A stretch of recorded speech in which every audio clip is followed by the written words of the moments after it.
This is Morning Motivation for Educators on the Bee Podcast Network. Learn about all the shows at beepodcastnetwork.com.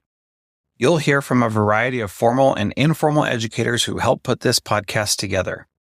If you'd like to contribute your voice to this show, please go to morningmotivationedu.com to apply.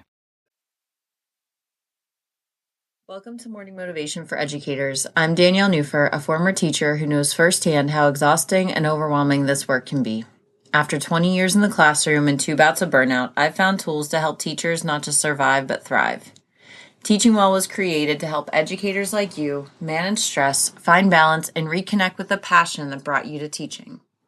This podcast is your space to breathe, reflect, and take those small steps toward feeling more grounded and fulfilled. Your well-being is crucial to your school success, and I'm here to support you. Whenever you want to achieve something, keep your eyes open, concentrate, and make sure you know exactly what it is you want. No one can hit their target with their eyes closed. Paulo Coelho.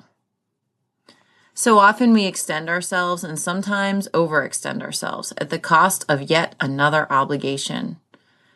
As you're listening to this, I want you to pause. Look at your calendar and schedule an appointment with yourself. Right now, go ahead, I'll wait.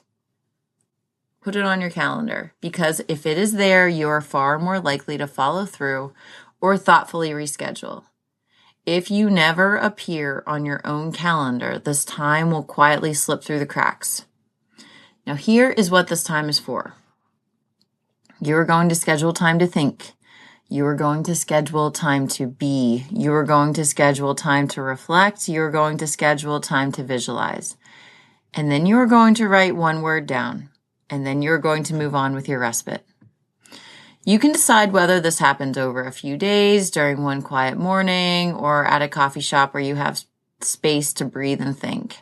However you reclaim this space and time is up to you, but I would venture to say that almost all of us need this right now. When we are teachers, the busyness of our students' lives is always front and center. If we are also raising children at home, we often find ourselves holding an incredible number of expectations. So I'm asking you to add yourself to your calendar sometime in the next few weeks. And if you are unsure what to do with a little time for yourself, here is a simple place to start. Try a word of the year exercise.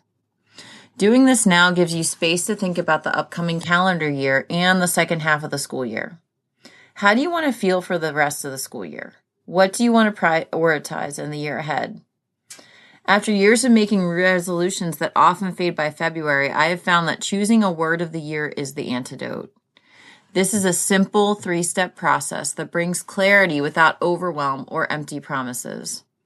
When we focus on a single word, it becomes a steady orienting point, especially when everything else feels noisy.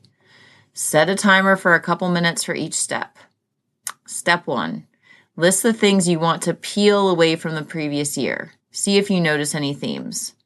Step 2. List the things you want to feel in the year ahead. Again, looking for themes. And step 3, review what you wrote and choose one word that captures how you want to feel. Place this word where you will see it often. You might write it in a notebook, put it on your desk, set a monthly reminder on your phone. This word becomes a reminder of what you are moving toward rather than a list of resolution that turns into guilt or pressure. When I did this exercise again for probably the 5th year, the word that surfaced for me this year was creativity. I've spent many years living in my left brain, being pragmatic, careful, and deliberate. Somewhere along the way, creating stopped feeling easy. I realized I wanted to bring intention back into my life. If this resonates with you, 2 books I recommend are Beyond Anxiety by Martha Beck and Big Magic by Elizabeth Gilbert. I recently reread Big Magic. I haven't read it for about probably about 10 years and experienced it completely differently. It reawakened my desire to live a creative life, which led me to finding the book Beyond Anxiety and its idea of surrounding yourself with enough interesting creative input that the constant mental noise begins to soften, if just a little bit.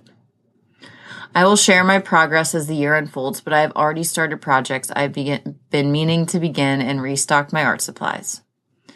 So what word are you focusing on this year? Hit reply and tell me your one word and why you chose it.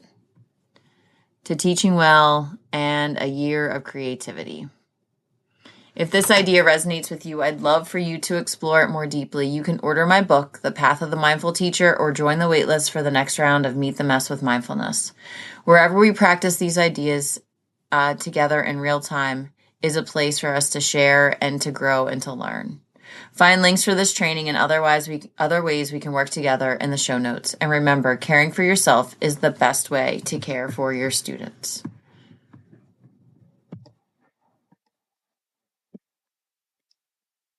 Thanks for listening. And whatever role you have in education, we have a podcast for you at bpodcastnetwork.com. Who among your friends and colleagues needs to hear this message today? Please share it with them right now.